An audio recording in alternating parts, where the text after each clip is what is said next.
This was the beginning of my very first year, and I was sitting in an open house meeting with students, and this is when we first launched this idea of all students will graduate at least taking one IB course. And I remember the student standing up and he said, well, at Capuchino, you can go the easy route or you can choose to challenge yourself. And I remember standing up and I said, not anymore. Those days are over.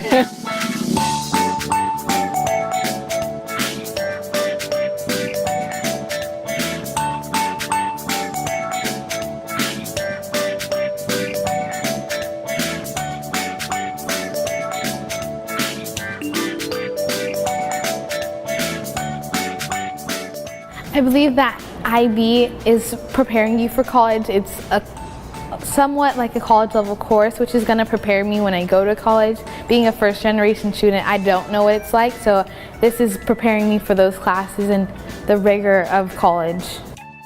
By the time they're sophomores, we do have the ability to sort of say, hey, you really should move on in this path and take IB.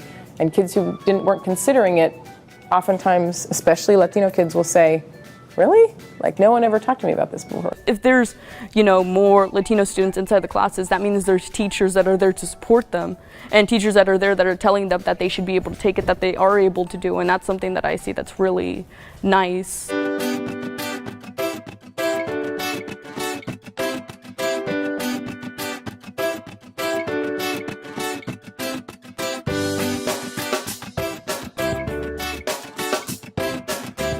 From my perspective with AVID, we made a conscious decision to try and make it a bridge to IB, because the real implementation of AVID is providing access for students who are underrepresented in four-year colleges. And the classes at our school that will get them ready to succeed in college are IB classes. Since freshman year, I've been taking AVID, but unfortunately this year I wasn't able to because of scheduling conflicts. Not having AVID right now is very hard. Since IB tries to incorporate or tries to go beyond just maybe typical academic courses like English and history or maybe math, but it also we have programs like IB dance, and we've had IB music before. We have an IB film class as well.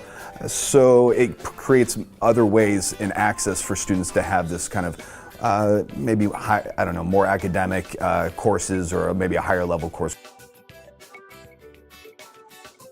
I think when you have high expectations for kids and the faculty collectively has high expectations for kids, the kids will eventually come to perform.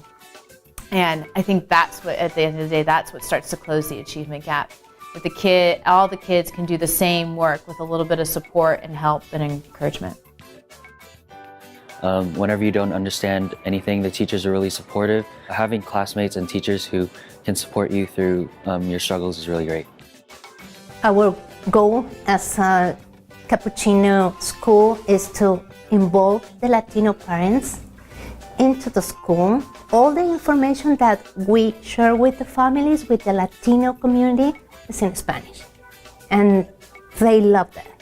So because they understand, they feel welcome, and they feel that they can ask in Spanish and they will understand because it's their language. So I think that is the secret.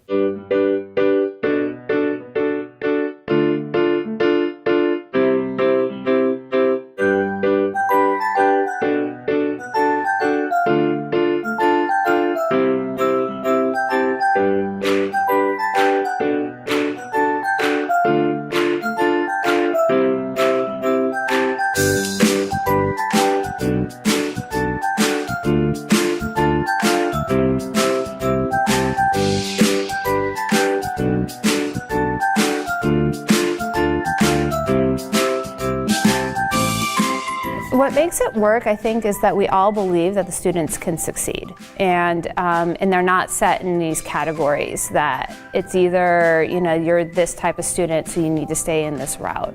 Once upon a time, when the counselors would program with the students, they would say, do you want to take an IB class? And over time, the question now is, which IB class do you want to take? All students will graduate from Capuchino demonstrating the knowledge and the skills necessary for college and career.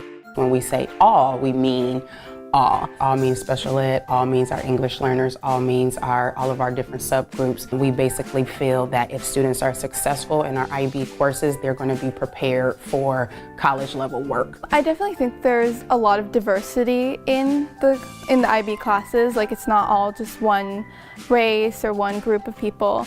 And I think that's a great thing because a lot of people have a different cultural opinions to offer, and I think it provides a richer classroom environment. At first glance, you walk into our school and you see banners. You see banners with our school goal, you know, you see banners with our school motto, you see the same thing in their student planner, you see the same thing on our website, you see the same thing in a poster when they walk into a classroom. So if anything, there's a visual reminder of what our school is about. And then probably in every conversation that we have with parents in a large arena or with students in a large arena, we are talking about our expectations, you know, our vision for what students will accomplish here. And I think that really has resonated with families and with students.